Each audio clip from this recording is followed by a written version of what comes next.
نا آپ کے بیچ میں کیمسٹری بننا شروع ہو جاتی ہے. تو اس لیے فرمایا کہ یہ بڑا ڈینجرس راستہ ہے. اور آپ نے اسی لیے فرمایا کہ جو اگر آپ کے سر میں لوہے کا کیل ٹھوک دیا جائے یہ زیادہ آسان ہوگا بجائے اس پنشمنٹ کے جو انسان کو تب ملے گی جو انسان نامحرموں کو چھو رہا ہے.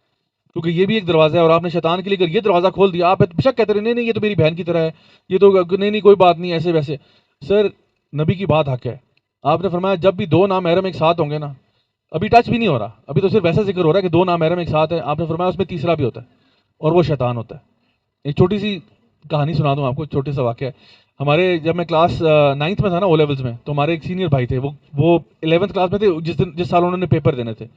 تو وہ نا انہوں نے ہمارے سے مطلب ان سے 4 سال بڑی ایک باجی تھی, ان سے ٹیوشن پڑھنا شروع کر دی فزکس کی. وہ میرا خیال ہے بیچلرس لیول میں تھی, تو فزکس کی ٹیوشن شروع کر دی. اب وہ ٹیوشن پڑھنے جا رہے ہیں تو ہم بھائی جان کو چھیڑتے تھے کہ مطلب بڑی ٹیوشنیں کیا ہو رہا ہے بھائی آج کل. تو کہتے تھے چھوڑو پر یار میری باجی ہیں یار باجی ہیں. اچھا ان باجی کو بھی ان کی جو کلاس فیلوز تھی وہ چھیڑا کرتی تھی. تو کہ جی بڑی تم ٹیوشنیں پڑھا رہی ہو, وہ کہتی کیا بچہ ہے چھوٹا بھائی ہے, کیا ہو گیا بھائی 4 سال چھوٹا ہے. لانگ سٹوری شارٹ, یہ 5 سال کے بعد ان کی شادی ہوگی.